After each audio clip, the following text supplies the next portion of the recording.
Okay, so imagine this. What if there's a picture of, well, perfection, but it's described in ancient texts with such incredible detail, it just grabs you. Mm-hmm. That's what we're doing today. We're taking a deep dive into these old descriptions of paradise. Right. Our mission, really, is to explore all these details and try to figure out, why this idea of a perfect afterlife is just so captivating. Yeah, and what's really striking almost immediately when you look at these texts is the specificity. It's quite remarkable. Specificity, how so? Well, we're not just getting some vague idea of bliss or happiness. No, it's like a fully drawn out reality. I Okay. mean, take the ground itself, the very soil underfoot. Yeah, It's described as being made of musk and saffron. musk and saffron. Wow, you can almost smell it. Exactly. Imagine that atmosphere. And then look up, instead of a sky, the roof is supposedly the throne of the most merciful. The throne itself, okay, that's Yeah. that's immense. So we're not just talking about precious building materials like you sometimes hear. Well, those are there too.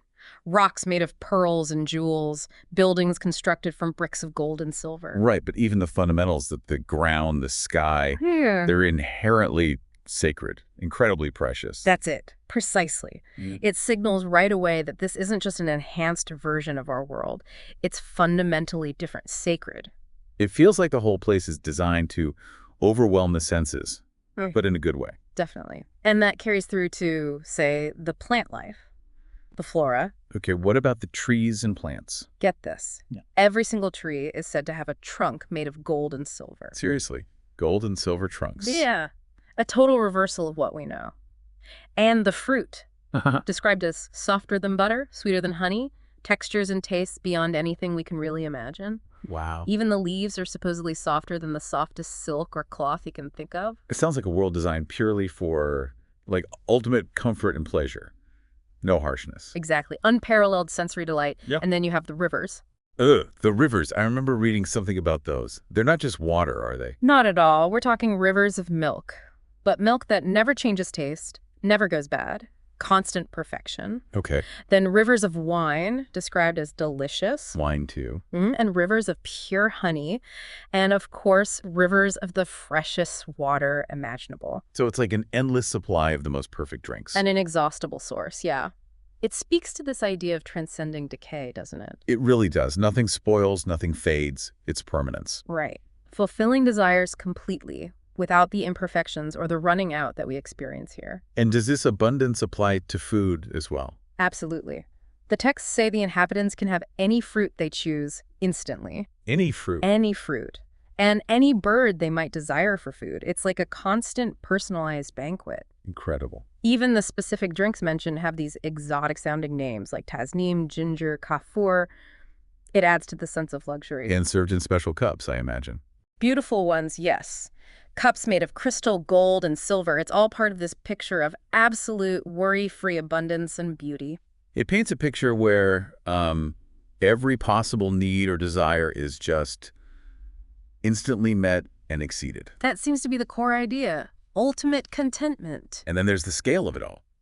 The size. That's something that always seems hard to grasp. Oh, definitely. The descriptions of the sheer vastness are, well, mind-boggling, really. Like what? Like, imagine a tree casting shade so wide that a fast rider could travel under it for 100 years and still not reach the edge. 100 years, just under one tree's shade. That's what's described. It conveys this sense of immense, almost infinite space. And does that apply to personal space, too? Apparently, yes. Even the person considered lowest ranking in paradise is said to possess a kingdom, a personal domain that would take 1,000 years to cross. 1,000 years. Right. You can't even conceptualize that. Exactly. It pushes the boundaries of our understanding, and there are these massive tents mentioned. Yeah, but likened to concealed pearls. Incredibly beautiful, and 60 miles long. 60 miles for a tent. Mm-hmm. It's all about grandeur beyond our experience. And you mentioned buildings earlier. Gold and silver bricks. Is there more detail on the structures? There's talk of multi-tiered towers, incredibly high, with rivers flowing beneath them. Rivers flowing under towers. Yeah, and its height. Paradise's height is compared to stars. Not just the ones we can see, but even impossibly distant ones. So it's reaching up into the heavens, practically. An otherworldly scale. Completely. It's a realm outside our normal physics, our normal understanding of space. So with this incredible, vast, beautiful environment, Who lives there? What are the inhabitants like? Well, the descriptions really focus on perfection and timelessness for them, too. Okay. They're dressed in silk and gold. Their beds, especially in the higher levels, have the finest silk blankets. Sounds luxurious. And they don't age. They're described as being perpetually 33 years old. 33. Why that age specifically? Often linked to the image of Adam, sometimes seen as the peak of human vitality, a state of eternal youth. Right, so no aging, no decay for them either. Exactly. And their appearance is radiant. Faces like the light of the moon. That's quite an image. Radiance seems key. It does. It suggests purity, happiness, freedom from earthly troubles. And what do they experience? What do they hear, for instance? The sounds are also described as beautiful. They hear the singing of their spouses or companions, Companions. often referred to as Hor Alain. Descriptions emphasize their incredible beauty and devotion. Okay, so beautiful music, beautiful companionship. Yes, and also the voices of angels and prophets. And ultimately, the most profound sound, the speech of the Lord himself. Wow, so the auditory environment is as perfect as the visual. It seems so, designed for the highest forms of beauty and, importantly, communication. Spiritual communication, too. You mentioned companions. Are there others there? Servants, maybe? Yes, there's mention of servants, described as eternally young boys moving among the inhabitants like scattered pearls. Scattered pearls. That's a very vivid image.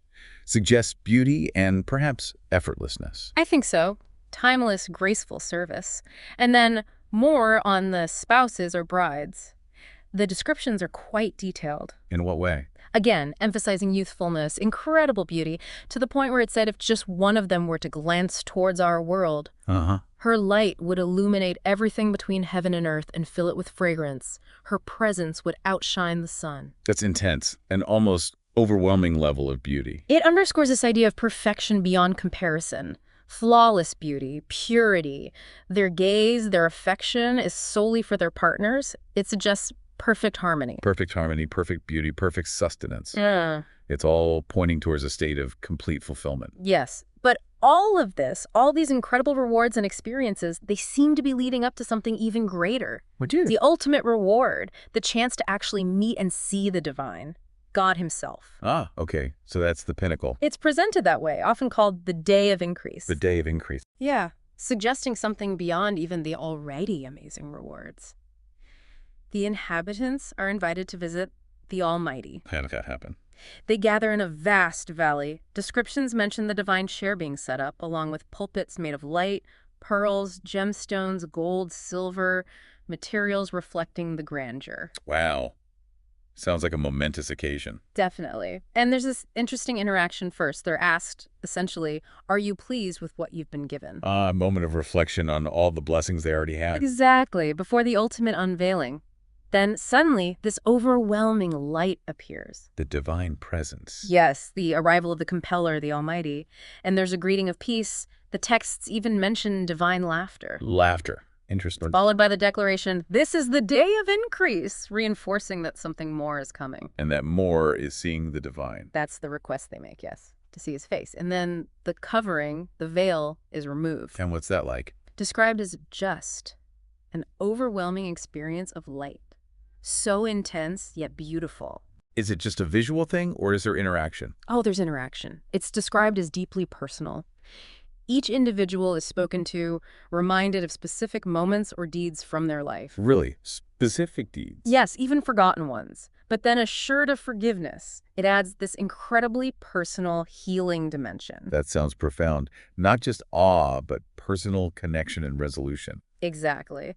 The texts emphasize the sweetness of this divine speech and how seeing the divine face is the ultimate cooling of the eyes, the absolute peak of joy and fulfillment. Referencing that verse in the Quran about radiant faces looking towards their Lord. Precisely. That's seen as the culmination of everything paradise offers. So as we kind of wrap up this deep dive, looking back at everything from the musk and saffron ground to the rivers of milk and honey, the golden trees, the eternal youth, and finally this encounter. It's just the sheer richness of the imagery is incredible, isn't it? The level of detail. It really is. It paints such a vivid, multi-sensory picture. So, for you listening, what parts of all this really stood out? What descriptions maybe sparked your imagination or made you think? Yeah, what aspects resonated, and maybe why? What do these details tell us about what humans, deep down, might long for? Perfection, perhaps. Beauty. Connection. That's a great question. It really pushes you to think about our own ideas of ultimate fulfillment. So maybe a final thought to leave you with. Okay. How do these incredibly detailed, ancient pictures of an afterlife, how might they actually shape not just our hopes for what comes next, but maybe also how we think about fulfillment, purpose, and even beauty in our lives right now? That's something worth pondering, definitely, how the vision of the end shapes the journey. Exactly. It's a powerful concept that echoes through time.